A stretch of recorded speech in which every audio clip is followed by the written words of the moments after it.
Hi hello നമസ്കാരം. പുതിയൊരു വീഡിയോയിലേക്ക് എല്ലാ കൂട്ടുകാർക്കും സ്വാഗതം. അപ്പോൾ ഇന്ന് ചെറിയൊരു പാചക വീഡിയോ ആയിട്ടാണ് വന്നിട്ടുള്ളത്. അപ്പോൾ എന്താണെന്നല്ലേ, ഇന്ന് നല്ല ഉഷാറായിട്ടൊരു പടുകൂട്ടാൻ്റെ റെസിപ്പി ആയിട്ടാണ് വന്നിട്ടുള്ളത്. അപ്പോൾ അതിനാവശ്യമായിട്ട് കുറച്ച് പപ്പായ, കർമൂസ, കറൂത്ത എന്നൊക്കെ പറഞ്ഞാണ് പല നാട്ടിലും പല പേരാണ്. ഞങ്ങൾ കറൂത്ത എന്നാണ് പറയൽ. അപ്പോൾ കറൂത്തയും പച്ചക്കായയും ചെറിയ ചേമ്പും ഇട്ടിട്ടാണ് പടുകൂട്ടാൻ ഉണ്ടാക്കുന്നത്. അപ്പോൾ കുറേ പേർക്കൊക്കെ ഇത് അറിയാമായിരിക്കും. അപ്പോൾ അറിയാത്ത കൂട്ടുകാർക്ക് വേണ്ടിയിട്ടാണ് കാണിക്കാമെന്ന് വിചാരിച്ചത്. അപ്പോൾ അതിനാവശ്യമായിട്ട് ചേമ്പ് നന്നായിട്ട് കഴുകിയതിന് ശേഷം ചെറിയ ചെറിയ കഷ്ണങ്ങളാക്കിയിട്ട് അരിഞ്ഞ് കുക്കറിലിട്ടാണ് വെക്കുന്നത്. അപ്പോൾ അതാ ചെറിയ ചെറിയ കഷ്ണങ്ങളായി അരിഞ്ഞ് കുക്കറിലിട്ടിട്ടുണ്ട്. അതുപോലെ തന്നെ കർമൂസ ചെറിയ ചെറിയ കഷ്ണങ്ങളായിട്ട് അരിഞ്ഞ് എടുത്തിട്ടുണ്ട്. അപ്പോൾ ഇതും കൂടെ കുക്കറിലിട്ട് അതുപോലെ തന്നെ ചെറിയ കഷ്ണങ്ങളായി നേന്ത്രക്കായും കൂടെ അരിഞ്ഞ് എല്ലാം കൂടെ കുക്കറിലിട്ടിട്ടുണ്ട്.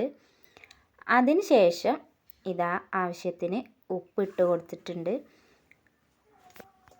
പിന്നെ കുറച്ച് മഞ്ഞൾപ്പൊടിയും കൂടെ ചേർത്തിട്ടുണ്ട്. പിന്നെ നല്ല നാടൻ കാന്താരി വെച്ചിട്ടാണ് ഉണ്ടാക്കുന്നത്. അപ്പോൾ കുറച്ച് കാന്താരിയും കൂടെ ഇട്ട് ആവശ്യത്തിന് വെള്ളം കൂടെ ചേർത്ത് കുക്കറിലിട്ട് നന്നായിട്ട് ഒരു 3-4 വിസിൽ വരുന്നവരെ വേവിച്ചെടുക്കാം. ആ സമയം കൊണ്ട് കുറച്ച് ചെറിയുള്ളി എടുത്തിട്ടുണ്ട്. അപ്പോൾ ഈ പടുകൂട്ടാൻ വറുത്തിടാൻ വേണ്ടിയിട്ട് കുറച്ച് ചെറിയുള്ളി എടുത്ത് നന്നാക്കി എടുക്കാം. അങ്ങനെ നന്നാക്കി എടുത്ത് കഴുകിയതിന് ശേഷം ഇതാ ചെറിയ ചെറിയ കഷ്ണങ്ങളായിട്ട് അരിഞ്ഞെടുത്തിട്ടുണ്ട്. അങ്ങനെ കുക്കർ തുറന്ന് നോക്കിയപ്പോൾ ഇതാ നല്ല ഉഷാറായിട്ട് വെന്തിട്ടുണ്ട്. അപ്പോൾ ഇത് ചെറുതായിട്ടൊന്ന് ഉടച്ച് കൊടുത്തിട്ടുണ്ട്. അപ്പോൾ ചോറിൻ്റെ കൂടെയൊക്കെ കഴിക്കാനായിട്ട് നല്ല ടേസ്റ്റാണ്. കണ്ടോ, നല്ല തിക്കായി വന്നിട്ടുണ്ട്. വൈകുന്നേരത്തെ ചായൻ്റെ കൂടെയൊക്കെ കഴിക്കാനായിട്ട് നല്ല ടേസ്റ്റാണ് കേട്ടോ. അപ്പോൾ ഇനി കൂട്ടാനൊന്ന് വറുത്തിടാം. അതിന് ഒരു ചട്ടി അടുപ്പത്ത് വെച്ചിട്ടുണ്ട്. ചട്ടി നന്നായിട്ട് ചൂടായി വന്നതിന് ശേഷം പാകത്തിന് വെളിച്ചെണ്ണ ചേർക്കാം. അധികമൊന്നും വേണ്ട, കുറച്ച് വെളിച്ചെണ്ണ മതി. അങ്ങനെ വെളിച്ചെണ്ണ നന്നായിട്ട് ചൂടായി വന്നതിന് ശേഷം അരിഞ്ഞ് വെച്ചിട്ടുള്ള ചെറിയ ഉള്ളിയും കൂടെ ചേർത്തിട്ടുണ്ട്. അപ്പോൾ ചെറുള്ളി ഒരു ബ്രൗൺ കളറാവണ വരെ ഒന്ന് വെയിറ്റ് ചെയ്യാം. അപ്പോൾ അതാ ചെറുള്ളി കുറച്ചൊന്ന് ബ്രൗൺ കളറായി വന്നിട്ടുണ്ട്.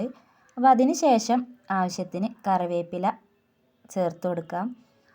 അപ്പോൾ ഇത് നന്നായിട്ട് രണ്ടും കൂടെ നല്ലൊരു കളറ് വന്നിട്ടുണ്ട്. അപ്പോൾ ഇത് കൂട്ടാനിലേക്ക് ചേർത്ത് കഴിഞ്ഞാൽ നമ്മുടെ സ്വാദിഷ്ടമായ പടുകൂട്ടാൻ തയ്യാറായിട്ടുണ്ട്. അപ്പോൾ ഉണ്ടാക്കി നോക്കാത്തവരുണ്ടെങ്കിൽ ഒന്ന് ഉണ്ടാക്കി നോക്കുക, എന്തായാലും ഇഷ്ടപ്പെടും. അപ്പോൾ ഇന്നത്തെ വീഡിയോ ഇത്രയൊക്കെ ഉള്ളൂ. വീഡിയോസൊക്കെ കണ്ട് ഇഷ്ടപ്പെട്ടാൽ സപ്പോർട്ട് ചെയ്യാൻ മറക്കരുത്. Thank you for watching.